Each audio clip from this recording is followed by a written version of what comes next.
November Day in 1939, 450,000 Red Army troops invaded Finland and shelled Helsinki. In a bloody affair that took over 400,000 casualties, the Winter War would serve as a shocker to the world. Although the Finns would eventually stand defeated, they did not go down without a fight.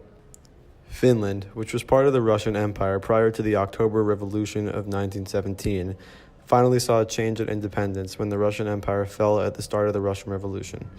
However, with the Nazi-Soviet Pact of 1939, Finland stood in a desperate position when the terms announced that Finland would return to the Soviet Union as a part of the pact.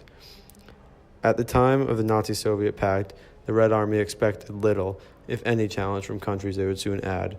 In addition, the reasons for Stalin to attack Finland were centered around a possible fear of a Nazi attack on the Soviet Union, forcing him to move the Russo-Finnish border back 16 miles to create a buffer around Leningrad.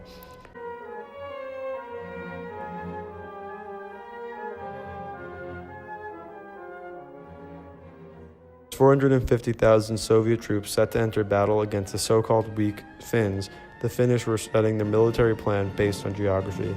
They planned to use their knowledge of the country's rocky and hilly terrain to their advantage.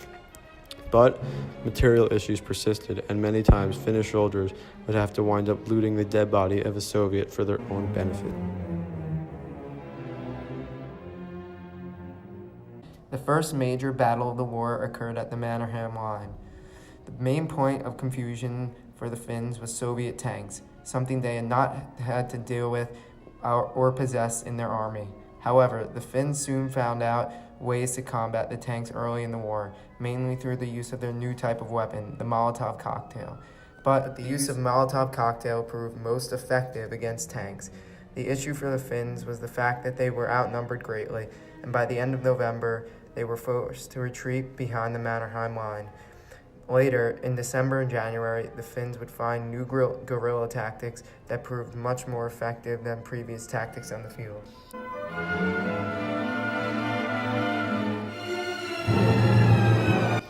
One way the Finns were able to take advantage towards December and January of 1940 was through the weather. The winter of 39 to 40 was one of the coldest in history, with temperatures reaching 45 degrees below zero. However, Soviet uniforms remained khaki, yet the Finns found other ways to hide their own uniforms with white clothes. It was not until much later in the war that the Soviets adopted a white uniform. Tanks were also painted an olive color for the Soviets, making them an easy target for the Finns and their Molotov cocktails, which wound up destroying over 80 Soviet tanks.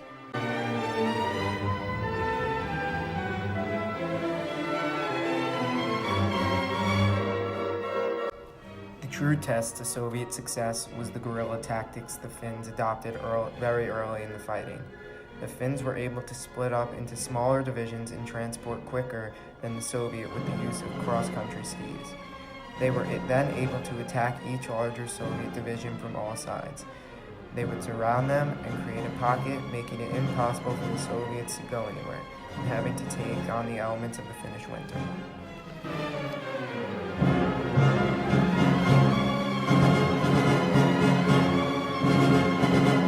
Though the guerrilla tactics did work in many parts of the country, when it came to the Karelian Isthmus, the Finns were forced back into the conventional Mannerheim Line.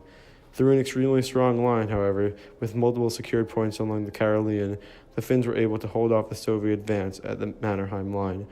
Other Finnish stops included at battles in Ladoga Karelia and Kainuu, which Soviets suffered massive amounts of casualties, and the Finns continued to defy the odds.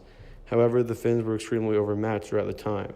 Though they were able to hold off the Soviets for a time that no one would have imagined, on March 5, 1940, the Soviets broke through the Mannerheim Line, forcing the Finns to the negotiation table.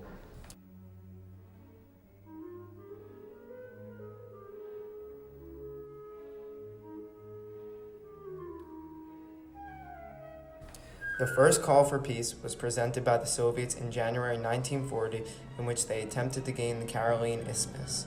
However, the Finnish refused and further pled a case with countries such as Britain and France for aid. Reports from the front and hope for the League of Nations intervention further held out hope for the Finnish. Only a month later, in February, the Commander-in-Chief, Marshal Mannerheim, encouraged the government to begin peace talks with the Soviets. On February 29, 1940, the Finnish government began peace negotiations. That same day, the Red Army attacked the Finnish city of Viipuri. On March 6, 1940, Prime Minister Risto Ryti led a group of delegates to Moscow to discuss the peace treaty, which would later be known as the Moscow Peace Treaty. The two sides later reached an agreement on March 6, 1940. The treaty was very one-sided, with the Soviet Union gaining more than what they had previously asked for before the war. Finland was forced to cede the Finnish Karelia, which consisted of Finland's industrial center and its second largest city, Viipuri, as well as many other minor pieces of land.